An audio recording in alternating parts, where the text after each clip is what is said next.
I grew up in a small town in Minnesota and grew up in a large family and came to faith in a local church when I was 8 years of age. I still remember that night when Jesus found me, and I really believe strongly in a childhood conversion because I experienced it. And since that time, I've followed Jesus since I was just a young boy and was nurtured in my family and my church to that end. I learned a lot about work growing up on a farm, and I also served in the food service industry before I went to college and during college. And so before I went into kind of pastoral vocational ministry, I had quite a bit of experience in business. And that really helped shape me and helped me to appreciate work and the importance of hard work and getting up to work every day and dealing with difficult customers. When you deal with the public, it's a real lesson in spiritual formation and life growth. So my experience, my background, undergrad is business. And so I had some experience in that before I went to seminary and then pastoral vocational work. My pastoral experience has really only been in one church, so I feel very, very blessed. After seminary, my wife and I packed our Ryder moving truck and moved to Kansas City. Our son was 6 months old, his name's Schaefer, and we started Christ Community Church in a little apartment with just two of us. We had a large membership then, and so that's all I've known. In the last 27 years, I've had the joy of being a part of the same congregation, and it's just been an absolute delight. Christ Community Church has been very much blessed of God in its breadth of growth, but also the depth of growth. I love Christ Community and the family because the congregation that God has brought together in all its different forms, we have 5 campuses now, but all love God with their heart, their mind, and their hands. And they're really having an impact in our city and our nation and our world. I'm just grateful for what they're doing. People often confide in me clearly their most intimate parts of their family life, but increasingly I hear more and more the difficulties and challenge of the workplace. I often hear a lot about difficult bosses and relationships that are driving people crazy. Sometimes the work itself is very boring, and sometimes people of a high level of leadership feel the weight of the stewardship of all the employees underneath them if they have to let them go or there's a health benefit issue. So I hear a lot about the weightiness of a lot of leaders in business and in the marketplace and making very difficult decisions. Often people forget what it's like to be on the top of an organization as well as what it's like to feel like being on the bottom, so to speak. So whether people are more on the top of the organization of power or have less power in that organization, both of them face much the same difficulties in work, and I hear a lot about that. One of the things that I've really found out more as I've pressed into the work and faith space and helping people connect Sunday to Monday is I've been absolutely startled, most of the time surprised, by many people such as retirees or a stay-at-home spouse. And when they don't have a paycheck, so much of their identity and thought is tied to their job.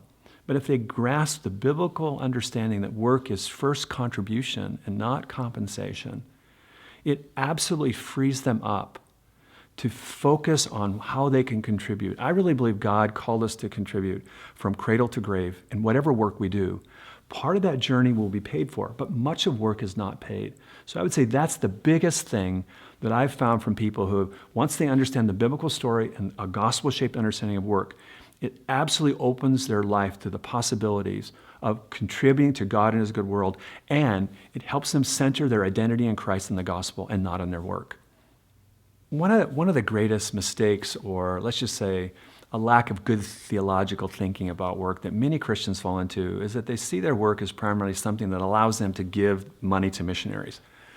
I remember interacting with a CEO who has very important leadership in a company, and he said, I've been a Christian a long time, but I used to think of primarily my Christian duty was to write a good tithe check out of my business at the end of the year. And clearly that's a good thing to support pastors and missionaries. But he said, when I began to understand the rich theology of work, gospel-shaped work, I began to see that everything I did every day in that workplace was an act of worship, or designed to be, and it was really important how I treated my employees, the products I developed. And so I think that's the biggest shift. When people begin to connect Sunday to Monday, they see that they're not to worship their work, but their work is a vital means of worship and how they care for others and what they do. I think that's been the biggest change in people's lives, rather than just write a check to say, I'm living my life for the glory of God in everything I do every day. Another mistake that people often make, particularly if they're not people who have great power in an organization. Maybe they're doing basic work, service work. Maybe they're in fast food service or making hamburgers or whatever.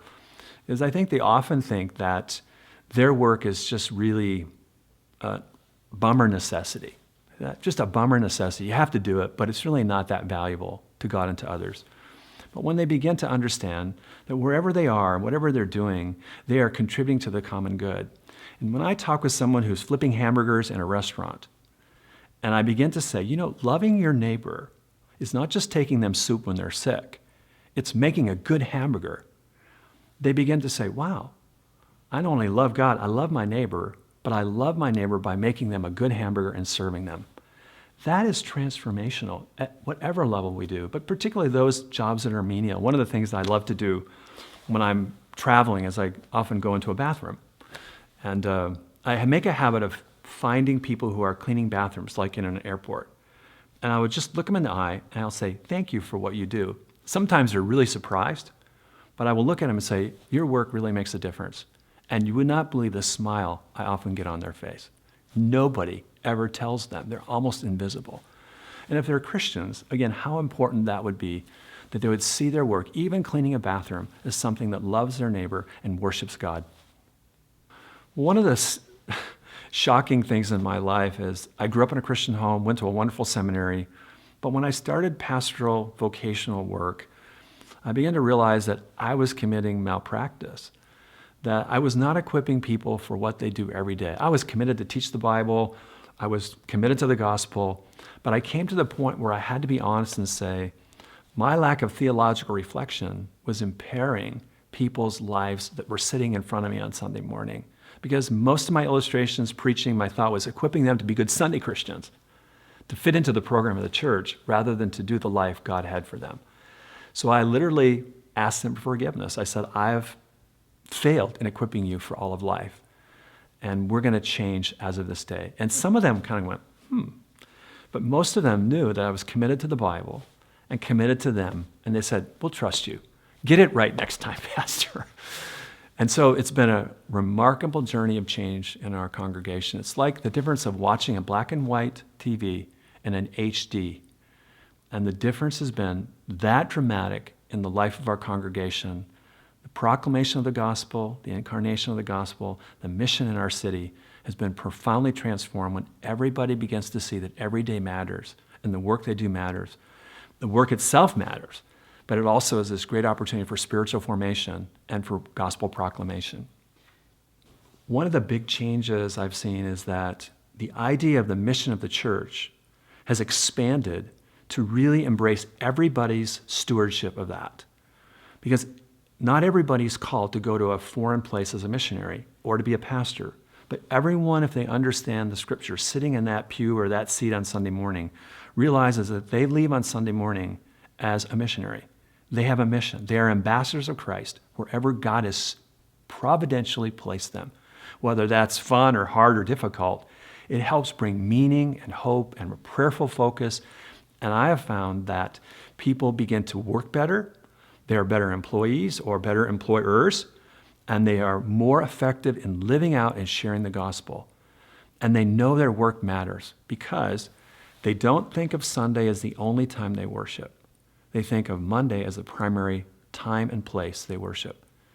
And that paradigm shift, that shift of thinking, is so transformational.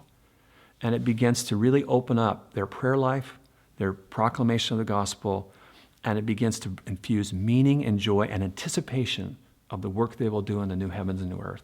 So there's a hopefulness, a joy, there's a challenge in the midst of the suffering, but the suffering of the workplace and the difficulty and the drudgery is not seen as an end. It's seen as a pathway to transformation and hope for the future. The new organization that I'm a part of is called Made to Flourish. And the big idea of Made to Flourish is a new national organization geared as a pastor's network for the common good. And the goal is to take and encourage pastors to be more thoughtful theologically and missionally to help better connect Sunday to Monday. Help equip and disciple their parishioners to really live out a gospel-centered, whole life discipleship life every day. So we're about helping form new pastors as they begin to lead in a pastoral work, and then challenging existing pastors serving to begin to rethink the priorities and practices of what they do every day to equip their congregation for Monday and not just Sunday. And one other thing, what is really powerful, if we begin to embrace a robust theology from creation to consummation, is that not only do pastors connect Sunday to Monday, they bring Monday life back into Sunday. In other words, their preaching begins to change, not in truth, but in illustrations and language. The pastoral prayers include the workplace and the struggles of the workplace and the injustice and challenges of the workplace, not just the home or the community. And the hymnody and the benedictions begin to change and are adjusted so that when people come into Sunday morning or Sunday evening worship, it's not a foreign place to them. Pastors understand their world and they speak to them and they bring parts of Monday back into Sunday and the liturgy in which we engage. And that is also very profound. So Made to Flourish is designed to help pastors be more effective as pastors and more spiritually whole, connecting Sunday to Monday, but also bringing Monday back into Sunday in the life of the church. Well, I'm really excited and humbled to be a part of this important gospel-shaped work project because it's centered in the core message of the gospel.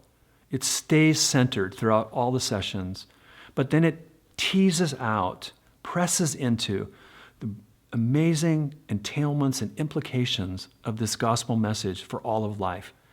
And I would hope that people would embrace the gospel, be more committed to the gospel, but then press into the fullness of the gospel that speaks into every nook and cranny of life, that they would have a much more coherent and compelling faith that is not discordant or separated or compartmentalized, but they would live life as God designed them. The life they long to live is the life the gospel makes possible. And it gives us a foretaste of what will come. So in this moment of time, I would love every church, every individual who embraces and engages in this curriculum begin to see the world and see the richness of the gospel in fuller ways and then apply it to everyday life. I really believe that the mission of the church will be profoundly affected if people embrace a robust gospel-shaped theology of work. And I believe the communities in which those churches are present and the cities and the states and the nations will be profoundly impacted if we live this out. I really have a hope that God will do a new and surprising work through this curriculum across our churches, across our nation, and across the globe.